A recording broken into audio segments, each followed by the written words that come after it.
É por isso que geralmente os animais que têm a pelagem escura, eles apresentam ter um pelo mais brilhoso do que os animais de pelagem mais clara? Não, não necessariamente. Na verdade, o que acontece com a pelagem mais escura é que ela reflete um pouco mais a luz, né? Então, em função disso, as pessoas acreditam que um animal com uma pelagem mais escura, né, tem um pelo mais brilhoso, mas não necessariamente isso é verdade, né? Isso também não indica que um animal que tem o pelo mais brilhoso vai ter um pelo mais saudável. Isso tudo é muito variável.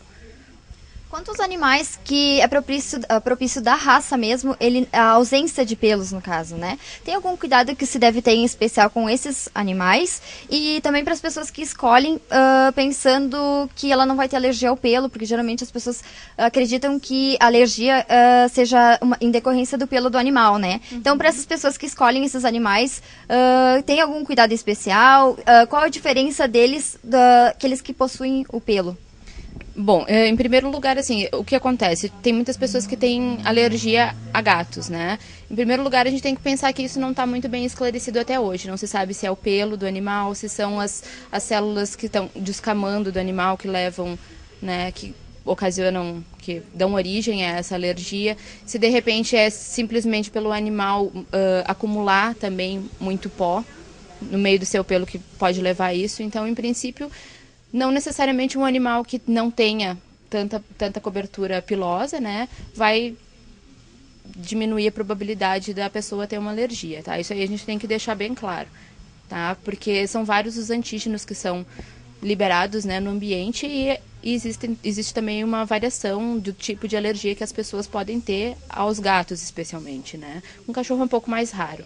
E, bem, a gente tem que ter bem claro, né, que esse tipo de animal ele vai exigir um pouco mais de cuidado, né, especialmente se ele for exposto à luz, né, assim como animais que têm uma pelagem mais clara ou que têm um pouco de menos melanina, né, e menor cobertura pilosa, eles também vão precisar de um pouco mais de cuidado, inclusive a utilização de protetor solar, né.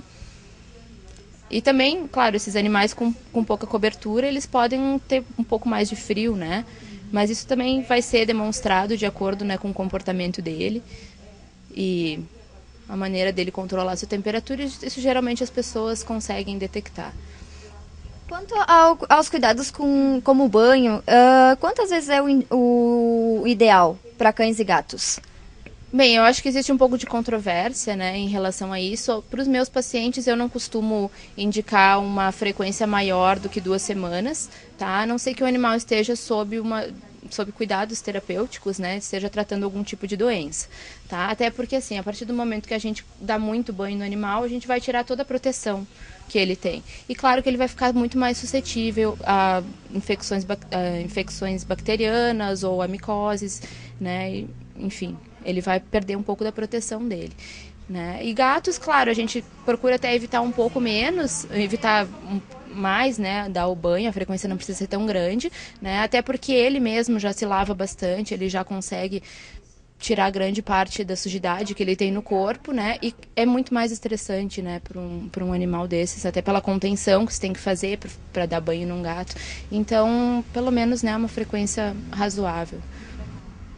É indicado, mais indicado é a escovação? Para gatos, especialmente, sim. Claro que para cachorro também, quanto mais a gente puder escovar um animal, é melhor, né? Até porque a gente está estimulando a queda daquele pelo que está morto, né? E estimulando o crescimento de novos pelos. E claro que com a escovação também a gente remove grande parte da sujidade que está acumulada ali. Então, isso é sempre bom. Além disso, a gente está ainda fazendo um carinho para o nosso bicho, né?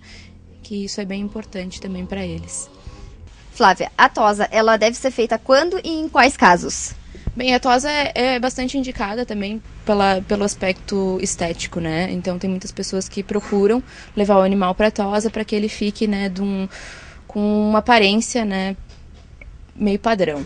E, na verdade, eu indico em situações assim de extremo calor, né? Porque existem animais que são trazidos para nossa região que não estão adaptados, né, ao nosso clima. Então, sempre é bom fazer uma tosa neles para que eles não sofram tanto, né? Até porque a cobertura pilosa vai muitas vezes impedir que ele consiga, né, ventilar manter a temperatura, refrigerar um pouco a temperatura corporal deles, né? E claro que assim, quando o animal tá sob um tratamento, né, que a gente indica o tratamento tópico ou com a utilização de shampoos, né? Eu indico a tosa para facilitar, né, a absorção do produto pela pele, tá? Porque, na verdade, o produto tem que sempre ser absorvido pela pele, não pelo pelo, né? Então, eventualmente é bom que a gente tose para facilitar também o tratamento. Quanto à escolha dos produtos de embelezamento, né? Shampoo, perfumes, que cuidado se deve ter na escolha? Bem, eu acho que a gente sempre tem que procurar um produto de origem veterinária, né?